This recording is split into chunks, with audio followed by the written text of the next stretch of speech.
ڕۆژاوای کوردستان بە میواندارەتی بەڕێز وەزان ئەفرینی شارەزا لە کاروباری ڕۆژاوای کوردستان و سووریا. کاک وەزان شەوتان باش، ڕاگەاندنی سیستەمی فیدرالی لە ڕۆژاوای کوردستان ئایا کاتەکەی گونجاو بوو؟ زۆر سپاس بووەوە. دەربارەی ڕاگەاندنی فیدرالی لەم کاتەدا خۆی کاتەکە گۆنجاو بوو گۆنجاو بوو لەبەرەوەی سووریا 5 ساڵ تێپەری کرد هەر کێشە و ئەوە ئالۆزیەکان چارەسەر نەبوون. بۆیە ئەمڕۆ ئێمە دەبینن بوو چارەسەرکردنی کێشەکان هەروەها ئەو ناوچەیە کە لە ژێر خاکی ژێر دەستی ئێمەدایە بوو نمونە لە سەدا 25 لە ژێر دەستی یەپەگە و یەپەجە و هێزەکانی سووریا دیموکراتدانا.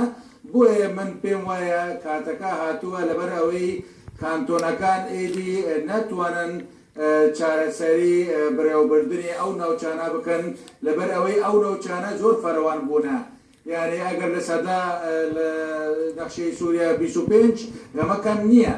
بۆیە ئەمڕۆ پێویستی بە فیدرالی هەیە بۆ ئەوەی کە پێکاتەکانی دیکە سووریا وەکو لە شەدادیا و لە ڕەقا و لە دێرە زۆر و لە ناوچانی دیکە ئەو سنووری ڕۆژاوای کوردستانن ئەوەنش بەشدار بن و بە بڕیارێکی گۆنجاو لەلایەن هەموو پێکاتەکان ئەم بڕیارە دراوە. یعنی ئەم بڕیارە نەتەنها یە لایەنی کوردیە، ئەم بڕیارە یە چیچەنەکان، تورکمەنەکان، ئەرمەنیەکان، هەروە ئاشووری و سووریانیەکان و عەرەبەکان بەشدار بوونە.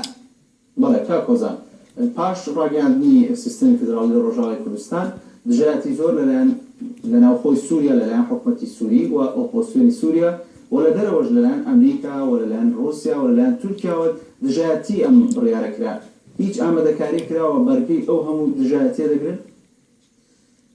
کاکە با ئێمە ڕاستیەکان بڵێن. ئێستا هەریمی کوردستان بە هەمان شێوە وا بوو. هەریما کوردستان لە کاتی فیدرالی ئەعلانی کرد حکوومەتی عێراق هەبوو، حکوومەتی عێراق ڕێژیمی سەدەم هەبوو، کەسی پێ اعترافی نەکرد، هیچ لایەنێکی پێ اعترافی نەکرد، ئەمریکاشی پێ اعترافی نەکرد، هیچ وڵاتێکی اعترافی پێ نەکرد.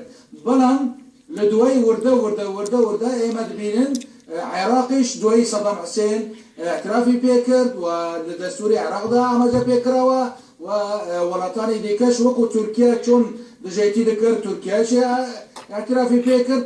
یعنی ئێمەش لە ڕۆژاوای کوردستان ئێمە بڕیاری خۆمان لەوەڕە ناگرن. بەڕاستی ئێمە بڕیاری خۆمان لە خۆمان لە میلەتی خۆمان لە میلەتی ئەو لەسەر ئەو خاکایەکی لە هێزەکانی خۆمان وەرەگرن. ئەنجا لە ڕووی دیپلۆماسیەوە ئەبێ ئێمە هەوڵدانێکی بکەن بۆ ئەوەی لەگەڵ ئەو لایەنە ڕێکەون. بەڵام من پێم وایە ڕێژیمی سووریا بدەم ئەڵێنا بەڵام لە دڵدا ڕازیە بۆ فیدرالی عەلەویەکان ئەوان ڕازی دبن لە دوای وازانم وایە.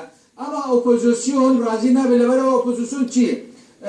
ئۆپۆزیسیۆن ئەمڕۆ لە تورکیا تا تورکیا ڕازی نەبێ ئۆپۆزیسیۆن ڕازی نەبێ. ئەمە ڕاستیەکە. بۆیە من پێم وایە ئەم هەنگاوە زۆر ڕاستی بۆ خزمەتی مەرحەلە و قۆناغی ئەمڕۆیە و بۆ دۆزی گەلی کورد هەنگاوێکی مێژوویە. بۆیە من پێم وایە ئەوەنەی کە دژایەتی دەکەن جدی نین. یعنی ئەمریکا خۆی من بۆت بێژم ئەمریکا تەنها لە ڕاگەاندن ئەڵێ ئەمریکا لە دڵی خۆی ئەمریکا هەروە لە ناو ڕۆژاوای کوردستان شتێکی وەی نەکردووە یانێ دژایەتی بکە.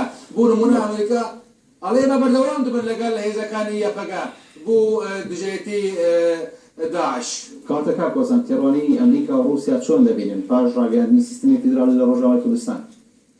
من پێم وایە رووسیا خۆی ڕازیە. بۆ ڕازیە رووسیا خۆی 20 ڕۆژێک لەموبەر ئەعلانی کرد گوتی ئێمە لە دژی سیستەمی حکومڕانی فیدرالی نیم یەک.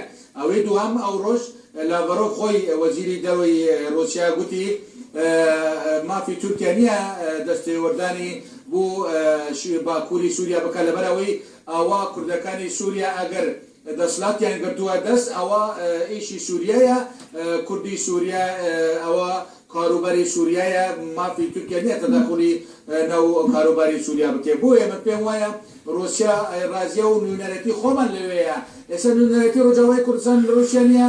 بەڵێ ئێکەواتە رووسیا ڕازیە. ئەوەی دووەم ئەمریکا من پێم وایە ڕازیە. بۆ ڕازیە ئێستا ئامادەکاری بوو دامزراندنی نوێنەرەتی ڕووجاوای کوردستان لە ئەمریکا ئەکرێت بۆیە من پێم وایە ئەمریکاش رازیە ئەمریکا ئەمڕۆ خۆتە ناگادارن ئەوە لە عەفرین و لە ناوچەکانی دیکە لە ناو دەم و دەستگاکانی حکوومەتی فەدرال وەکو سەردان دەکەن لێکۆڵی دەکەن هەروەها بۆ داهاتوو بزانبن چۆن هاوکاری بکەن پێم وایە ئەمە دەژێتی نییە بەپێچەوەنەوە ئەمریکا چرێ سەوز کردووە بەڵام بە شێوەیەکی دیپلۆماسیانەی تازە. بەڵێ کاکۆزان پاش ڕاگەیاندنی سیستەمی فیدرالی لە ڕۆژاوای کوردستان ڕۆڵی وڵاتانی ئیقلیمی یاخود وڵاتانی دراوسێ کاریگەریان نابێت لەسەر وەرێنێک کە ڕاگەیاندراوە؟ بەڵێ وڵاتانی دراوسێ ئەتوانم بڵێن تەنها ئەوەی کە تۆزێکی کێشە بوومان دروست بکەیت تورکیایە و ئەزانم لە دوای وەکوهەریمی کوردستانی تورکیا سیاسەتی خۆی ئەگۆڕێ وەکو دیکە هەریمی کوردستان پێم وایە لە داهاتوو پەیوەندیەکانمان باشتر دەبێت لەبەرەوەی لە ڕێگەی ڕووجاوای کوردستانەوە هەریمی کوردستان ئەتوانێت ناوتی خۆی غازی خۆی هەنەردەی بوو دەروەی وڵات بکە ئەمەجی هەنگاوەکی گرینگە بوو هەریمی کوردستان ئەتوانێت بازرگانی کاری دیکە بیکە بووێ من پێم وایە ئەبینێ عێراقی پێم وایە لە دژی فیدرالی ئێمە نییە لەبەرەوەی خۆی عێراق لەگەڵ فیدرالی لە سیستەمی عێراقدا دەستوری عێراقدا فیدرالی هەیە بۆیە من پێم وایە ئەم وڵاتانە پەیوەندیەکانی نێوان هەرێمی کوردستان و ڕۆژاوای کوردستان چۆن دەبێت لە داهاتوو؟ چۆن دووبارە بکە؟ پرسیارەکەم ئەوە بوو ینی پەیوەندی نێوان حکوومەتی هەرێمی کوردستان لەگەڵ ڕۆژاوای کوردستان پاش ڕاگەیاندنی سیستەمی فیدرالی لە ڕۆژاوای کوردستان چۆن دەبێت؟